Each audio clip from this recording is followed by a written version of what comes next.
Welcome back to BLOCKTV. It's time for Pump or Dump, where we look at the dominant news narratives of the week, see if we agree or disagree with the agenda, whether we pump it or dump it in favor of another. And to do that, I'm joined today by BLOCKTV's crack team of reporters, starting with tech maven Oran Spitzer, culture cretin Zaki Hennessy, and of course, last but definitely not least, our financial guru himself, Asher Westrop Evans.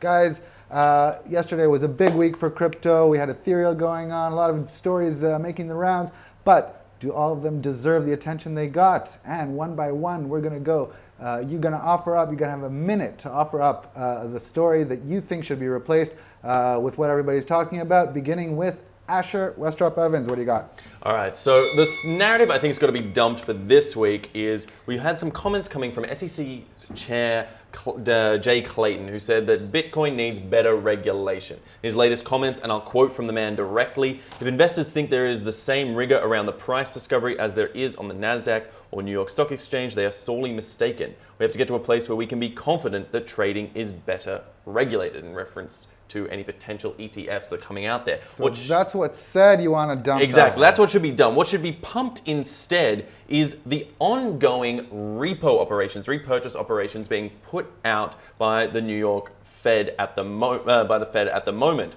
Now, a repurchase operation is a commonplace pre-financial crisis times action in which the Fed temporarily adds cash to the market by putting in collateral. They take Wall Street bond dealers and take $75.6 billion worth of securities and pump that cash straight into the market. And they're doing this till mid-October. This is a dangerous time. Oof, right on the buzzer. But big claim here. Basically, you're putting a big crypto focused story, but you're saying, hey, the general markets, federal Fed chair policy trumps that argument. Exactly. What do you guys think? I mean, shucks, it's real smart stuff that you've said. I believe that in general, you want to kind of focus a little bit on the topical thing. Sounds to me like this Fed stuff, and I know nothing about it, but it seems like it's like a larger kind of longer term situation. Am I correct? Well, look, and this is the point I want to make. This macro stuff, we love to think of ourselves in the crypto sphere, the crypto bubble, the crypto removed. We're not. When the Fed starts printing money, that is a sign for Bitcoin. Bullish signal if ever I saw one. And to me, I think that's a powerful one. But this Clayton guy seems like a nice guy. Yeah, but he said nothing. Take him out for a beer. He said a whole lot of nothing. He said a whole lot of, let's just sit on our hands and twiddle our thumbs some more. Which is so you're not saying don't talk about the SEC ever. You're just saying this particular story, we've heard it before, and we should be focused. I'm behind you. I agree. We should pay attention to the macroeconomic level. Yeah, there we go. Time's up. But I think you're in agreement. Good one, Asher. Next up, Oran. What do you got for us? So last week the big deal was, right, BTC Pay, Square app gave them like a ton of money basically for development. We know that Square is really into Bitcoin in general. With Jack Dorsey. Jack Dorsey, Bitcoin maximalist, and they don't fund each other enough, all that good stuff that Bitcoin maximalists like to say. Let's just pretend I said it. Now let's move on to the story that I think we should be pumping. This whole issue of XRP not actually being a currency. Currently investors, I mean this has been going on for a while, but investors are suing Ripple essentially for selling them a securities fraudulently, and through guidance with the SEC, these investors are suing them very, very properly. Now, throughout this whole thing, Brad Garlinghouse is basically saying, we're a currency. That's the whole thing. We're not a securities. You have no right to do what you're doing because we are a currency. So a poll was going around on Twitter. People are basically, this is the topic of discussion, is XRP our currency or not? And most people are actually saying, no, XRP is not a currency. We don't use it as a currency, so it's not. Time is up. We got conflicting narratives there. First of all, let's throw it to you, Asher. What do you think? XRP, shouldn't they have finished this conversation, kind of had their identity in place. This is also an amended complaint. Look, the question of whether any crypto can reasonably be called a functional currency, it's seminal to the sphere itself. I myself have once used Bitcoin as an actual form of trading value between me and a friend in exchange for a piano. But other than that, it's not functionally used. And XRP is selling itself on that basis. I think there's some cause for complaint. I think this story needs to be Right, but addressed. then, I mean, the devil's advocate question here is the intention is for cryptocurrencies to be used as Right. currencies. Now, regardless, I mean, because what you're describing is that places don't cater to that, right? When you go to stores or retail or whatever it be, they don't cater to that, the fact that you have, but it's kind of the same thing if I go to, I don't know, Europe, and I'm not walking around with euros, it's like Yeah, the but same. no one does, and I could go around and like get a bunch of really nice shells and say these shells are now currency, and I can believe that with all my heart, and I can even within my group of friends have a whole lot of us that believe it. But does it make it actually currency? Doesn't it need to be used as currency for it to actually be considered? Exists, but if the intention was for it to exist as a currency, does that not trump the the fact that it could potentially be, I mean, because it's a technicality. We're technically calling it a security, but we can also technically call it a currency. This is why we need those Chinese crypto cities. Sure. Yes, this is true. Thank you Get the for use that, case down there. Zaki. Great stuff. All right, so XRP, we're pumping SIA Square.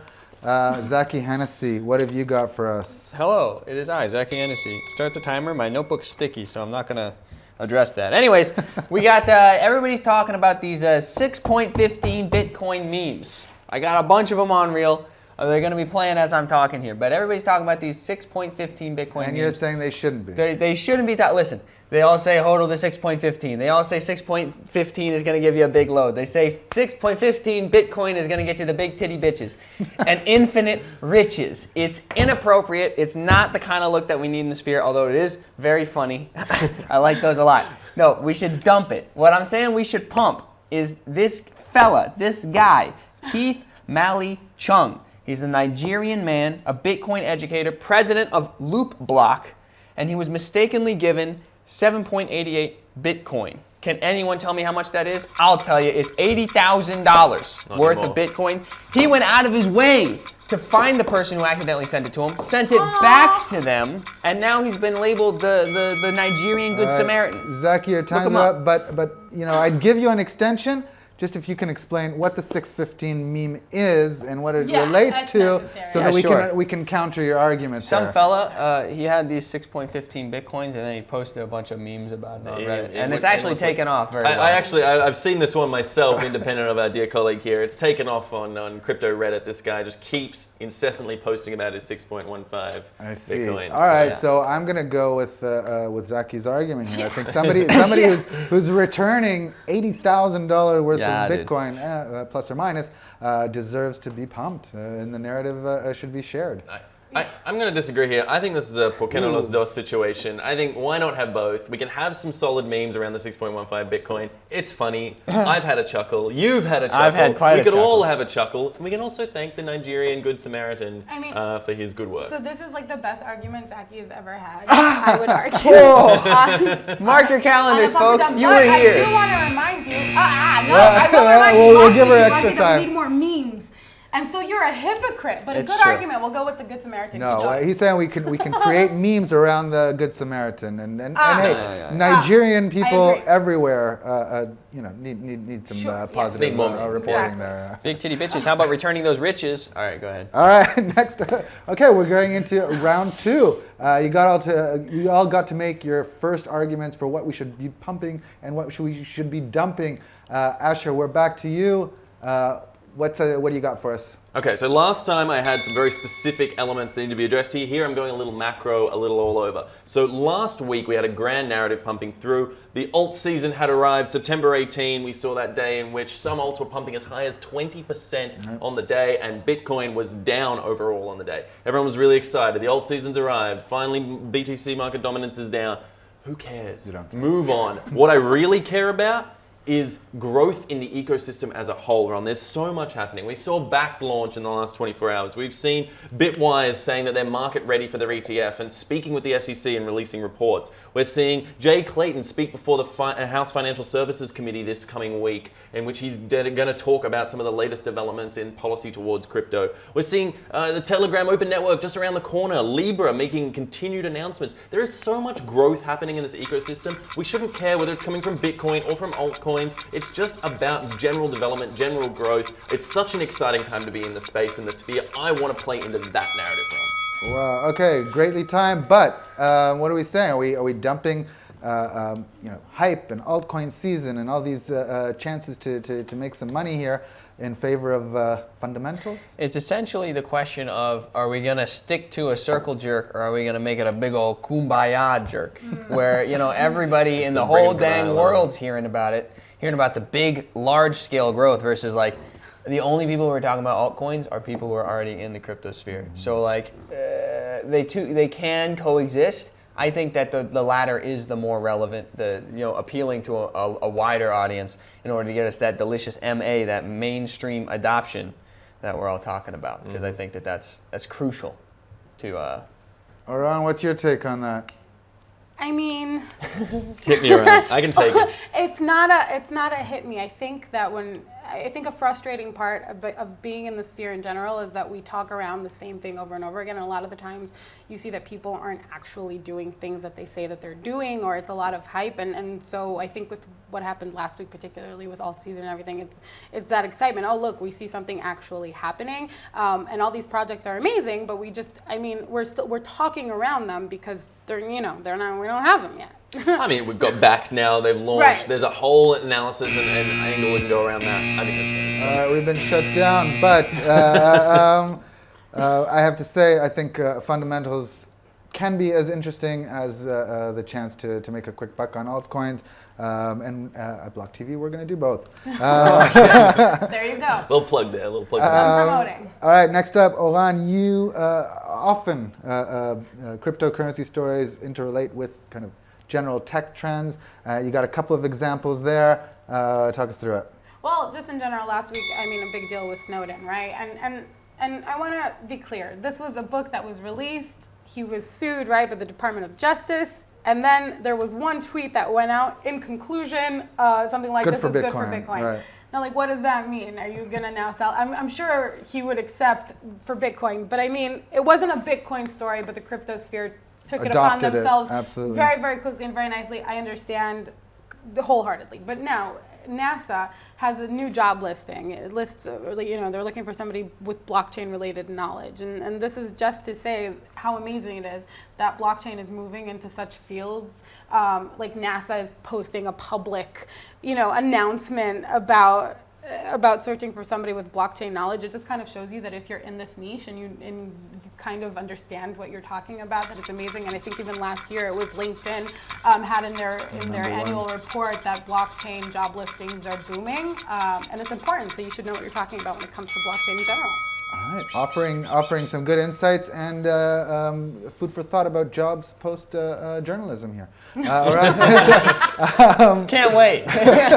What do you guys say? Yeah, Edward Snowden, world famous whistleblower, kind of connected to the sphere tangentially here in this case, mentioning Bitcoin, or NASA opening its gates to blockchain developers. Yes, I think this that is very important for our very own Zachy Hennessy, who really wanted the opportunity to be an astronaut, was failed out because he was too meek and scrawny. It's true. Now he can go in as a blockchain person. Too feeble, but now I got these. This is block and this is chain right here. And I'm bringing them in to the. That's my two. But in all seriousness, I'm not entirely sure I would agree with you on this one, Aran, because I think Snowden, as an advocate of privacy, of awareness, of whistleblowing, of getting beyond sort of government controls and out from the feet of sort of government regulations, I think him speaking about the sphere it's good PR. But he's known. It's known. Yeah. It's so for him to be into Bitcoin. Totally.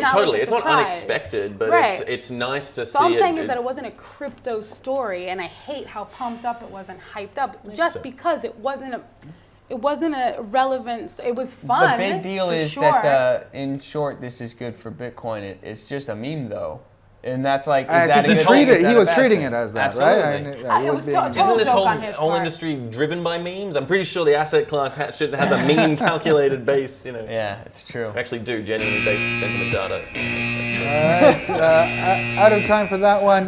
We're going to wrap up. Last time, Zachy Hennessy, you got a minute to convince us, and I'm going to let you present it because it's well written. Go ahead. This is related to both Asher's point and Oran's point. Check it out. People are Wait, what the heck? What does this say? People are Bitcoin is either. Oh, right. People are always talking about how Bitcoin. My handwriting is great. Bitcoin is either super stable right now, it's not, or going down. They're shorting the Bitcoin. It's not good. Everybody's talking about, there's like a modicum of movement, 1% change, and then suddenly headlines everywhere. 1% change is boring.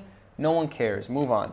What I think we should pump is that EA Sports tweeted a simple phrase: invest in crypto. Everybody fucking lost their minds. What does this mean? What could it mean? Later, they announced that it's related to EA Sports releasing a DLC, or rather the next season for Apex Legends, which is a very nice game, and they're talking about that. We need to talk about, and this is related to Snowden as well, is how we all took the bait. We're sitting here, now we're stuck here with our hands in our pants, looking like a bunch of desperate losers, because we're just like groveling every time somebody in the outside world talks about crypto. Interesting take. Let's hear what you guys think. Hold on, I'm confused what the angle. Wait, so crypto is a character in Apex Legends? Yeah, that's right. Crypto's a character. That was a key Listen, part man, of the story. the timer's going. I got shitty handwriting. EA Sports essentially was trolling the cryptosphere, and then knowing that they'll take the bait, the minute they mention crypto, everybody's going to go nuts. Zaki, if I'm allowed, is saying that's bullshit, and we shouldn't fall for it, and that's the story we should be focusing on, is stop falling for them. But if on Twitter you now tag EA Sports, you might get the game for free. Look at the camera. The game and I already smile. is free, alright? Gotcha! It's that EA Sports free to play. They got you every time. See, so it's not even an investment. All right, anything that's like pro microtransaction, I'm thinking we should dump. So I think we should. You think it's dumpskis? I think we It's should pump the first dumpskis. one, just because I don't like EA. All right, but we're talking again. What are you countering this with? The close and constant following of crypto markets, which at the end of the day is people's hard-earned money or hard-invested money. Okay, it's an L. I'll wear the L. Wear it with a modicum of pride here. No need for that. All of you, thank you very much. You brought us some great stories today, great food for thought into the week ahead. That was Pump or Dump for today. Thank you. And for those of you at home, don't go anywhere. We'll be right back with more cryptocurrency and blockchain related news.